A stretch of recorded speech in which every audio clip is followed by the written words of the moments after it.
Assalamualaikum warahmatullahi wabarakatuh. Apa kabarnya anak-anak hari ini? Tetap sehat dan semangat ya melakukan pelajaran daring kita.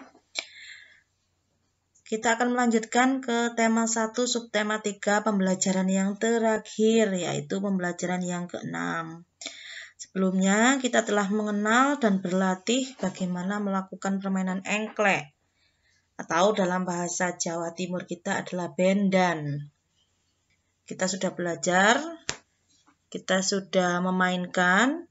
Sekarang kita akan mengenal dan berlatih permainan ini lebih lanjut. Apa itu bendan, apa itu engklek ya, bahasanya engklek atau bendan sama. Kemudian alatnya apa saja, bagaimana cara permainannya, kita akan bahas hari ini.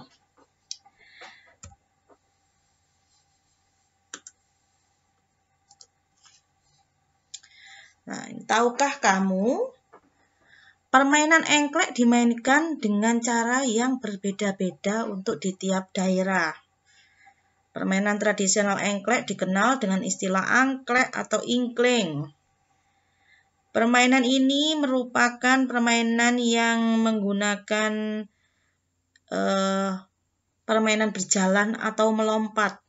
Jadi gerak dasarnya harus bisa berjalan dan melompat dengan menggunakan satu kaki pada bidang datar dengan peraturan yang disederhanakan dan disepakati oleh para pemainnya. Permainan tradisional ini memiliki banyak variasi tergantung kesepakatan yang memainkan. Berdasarkan penelitian, ditemukan 43 jenis permainan engklek. Namanya pun berbeda-beda di tiap daerah. Istilah engklek yang biasa digunakan di daerah Jawa, pola peta engklek ada 11 macam. Yang biasa digunakan, khususnya di Jawa ya, engklek ebrek dan engklek gunungan. Salah satu alat yang digunakan dalam permainan engklek adalah gacuk. Kalau bahasa kita ya, bahasa Lumajang itu gaco ya, bukan gacuk tapi gaco. Gaco tersebut dilemparkan ke kotak-kotak tertentu pada kotak yang terdapat pada pola sesuai aturan bermain. Biasanya gaco ini dari patahan genteng, bisa juga dari patahan keramik yang bidangnya datar dan bisa dilempar. Bukan yang bentuknya bulat ya, tapi yang bentuknya kotak, bisa balok yang tipis. Ini tata caranya bermain engklek atau bendan. Dengan satu kaki, gaconya dilempar dulu, kemudian melompat dengan satu kaki atau berjalan dengan satu kaki. Jadi gerak dasar yang harus kalian latih adalah berjalan atau melompat dengan satu kaki. Ini adalah macam-macam pola permainan engklek. Yang pertama ini, sebelah kiri sendiri adalah engklek jenis pesawat. Yang tengah engklek jenis gunungan. Dan yang paling kanan adalah engklek jenis kincir. Dalam bahasa Jawa kitiran. Cara bermainnya dengan satu kaki sesuai urutan nomor. Pertama gaconya dilempar dulu. Misalnya ini, nomor 1. Jadi nomor 1 harus kalian lewati. Melompat kedua, 3, 4, 5, 6, 7. Kembali lagi ke 3, 2. Kemudian gaconya diambil, lalu lompat. Jika tidak ada gaco, contohnya seperti ini. Lompat 1, 2, 3, 4, 5, 6, 7, 3, 2, 1. Kemudian selesai melompat, kakinya yang satu diturunkan, kalian berbalik arah seperti ini, lempar gaco dengan menghadap ke belakang.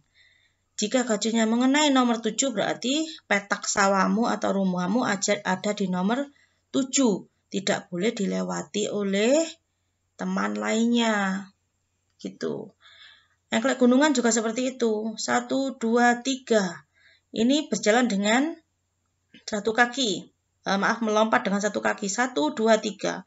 Untuk 4 dan 5 kakinya diturunkan semua bersamaan di nomor 4 dan 5. 6 diangkat lagi satu kaki, 7, 8 diturunkan semua, baru melewati 9 juga diturunkan semua, kembali lagi ke 7, 8, 6, 4, 5, 3, 2, 1.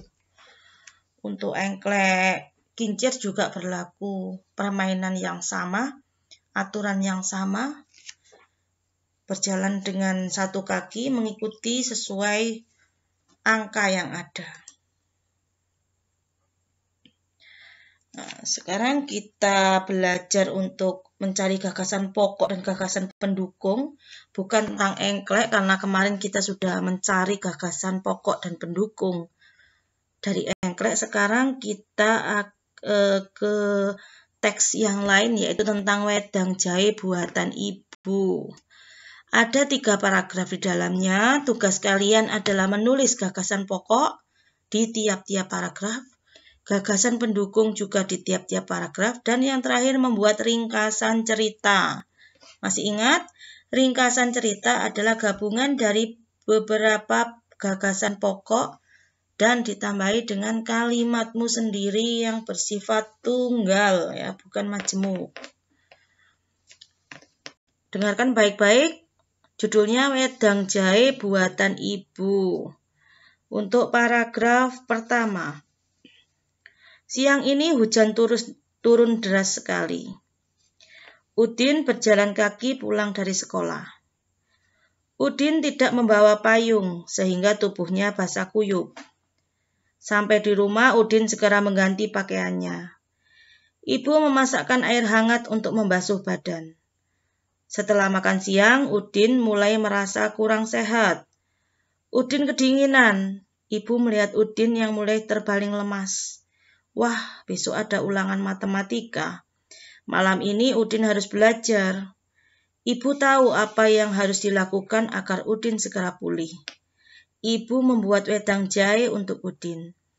Wedang jahe artinya minuman yang terbuat dari jahe, yaitu minuman khas Jawa Tengah yang memberikan rasa hangat bagi tubuh. Itu adalah paragraf pertama. Paragraf kedua, dengarkan baik-baik. Bahan-bahan wedang jahe adalah jahe dan gula pasir atau gula merah. Bisa juga ditambahkan kayu manis dan serai untuk menambahkan rasa dan aroma. Semua bahan direbus hingga mendidih dan harum.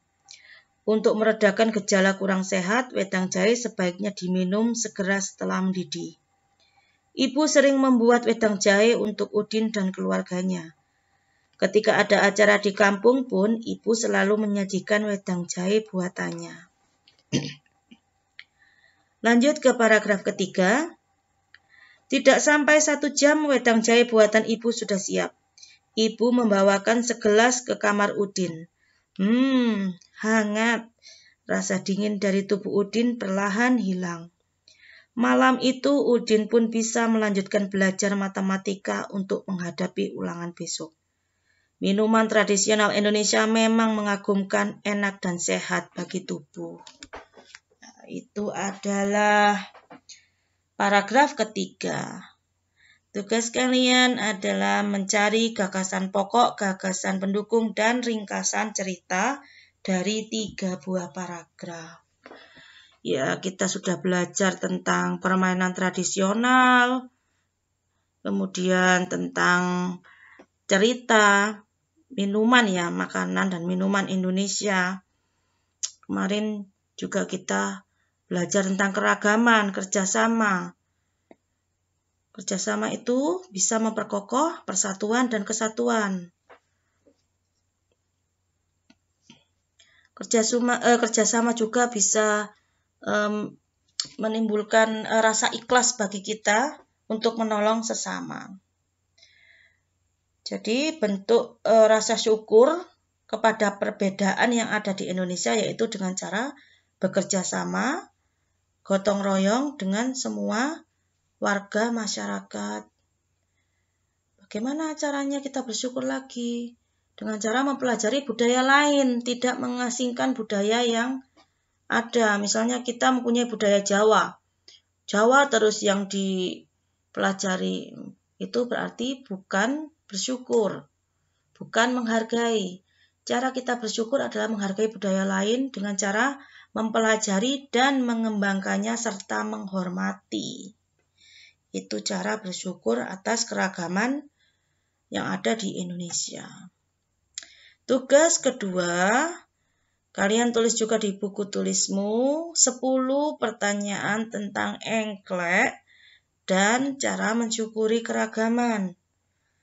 Ada 2 tugas hari ini, silakan dikerjakan. Silakan juga dibuka buku siswanya jika kurang jelas atau diulangi video ini berkali-kali jika kalian kurang paham.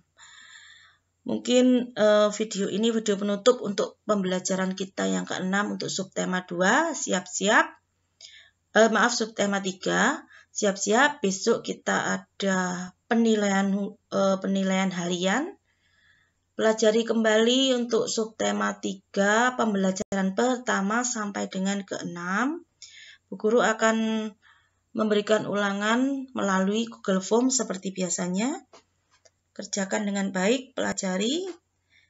Jangan lupa jaga kesehatan, makan makanan yang bergizi, dan hindari keluar rumah untuk saat ini. Sekian penjelasan dari Bu Guru untuk hari ini. Tetap semangat. Assalamualaikum warahmatullahi wabarakatuh.